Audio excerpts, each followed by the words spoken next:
The daughter of my father's first love suffered from heatstroke because she was left in the car, so he tied me up in a fit of anger and locked me in the car boot. He looked at me with utter disgust and said, "I don't have a vicious daughter like you, stay here and reflect on yourself." I begged him, apologized to him, and pleaded for him to let me out. But all I got in return was his ruthless order, unless she dies, no one is allowed to let her out. The car was parked in the garage, no one could hear me no matter how much I screamed for help. 7 days later, he finally remembered me and decided to let me out. However, he had no idea that I had already died in that trunk and could never wake up again. Chapter: What about that rebellious girl? Has she begged for mercy yet? My father's questions echoed like thunder in the large villa. The butler, Alfred Donald, replied in a trembling voice, "Sir, Ms. Xavier hasn't come out yet." In between my father's fingers was a cigar, and he paused in his action momentarily. "I've spoiled her, that's why she's so unruly. How dare she lock Rosie in the car? We should let her suffer a bit." Alfred could not bear it and said, "But it's over 104 degrees outside. It's so hot in the car, won't Ms. Xavier? Ha, hot. I want her to feel the heat. Let's see if she'll treat Rosie like that again. Only when she feels the heat in the car will she stop doing things like that." My father's voice was indifferent, as if he had entirely forgotten that I had been locked in the trunk for 7 days. Alfred tried to say something more, but my father interrupted impatiently. "Enough. Do you think no one's been secretly sending her food? She's fine. She won't die." Hearing that, I could not help but laugh, but no one could hear me. It was because I was already dead. I died 4 days ago. Since then, my soul had been following my father. "Mr. Xavier, don't be mad anymore. Let Blake out. It's so hot outside. She must be suffering,"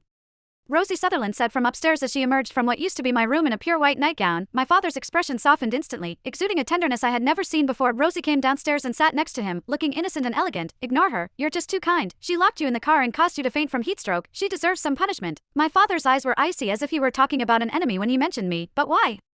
Was I not his daughter? Alfred went into the villa's kitchen while muttering quietly to himself. Instead of caring for his own daughter, he dotes on someone else's. "Mr. Xavier, you're so kind. If only you were my real father." Rosie sobbed slightly as she leaned on my father's shoulder. My father replied, "Silly girl, I'll be your father if you're willing." "Rosie, you're a grown-up. Why are you still acting like a spoiled child?" a woman said as she appeared. It was Queenie Sutherland, the love of my father's life. Before she showed up, I thought that my mother was the woman my father loved most. However, everything changed after my mother left. To this day, I felt somewhat grateful that my mother passed away due to illness and did not get to see the heartless side of the man she spent her whole life loving. I figured I would see her soon. Even if I got another chance at life, I would never want to be my father's daughter again. "Richard, a small punishment is enough. Blake is still your daughter," Queenie said. The mother and daughter echoed each other, doing everything to appear kind. However, they would not have watched me get locked in that trunk for 7 whole days and nights if they were truly kind. What was even more ironic was that the car was a birthday gift from my father. Now, it had become my final resting place. Chapter: 20 years ago, Queenie broke up with my father and immediately married a wealthy and powerful man per her family's arrangement. Times changed, and the wealthy man lost his fortune. Meanwhile, my father, who had been poor, married my mom and managed to turn his life around, becoming wealthy. It was a dramatic turn of events. My mom eventually passed away, and Queenie got divorced. These two were good news to my father. Just like that, Queenie and my father got back together. She and her daughter moved in and stole everything that was mine, my clothes, my room, and eventually, my father. 7 days ago, Rosie came home happily.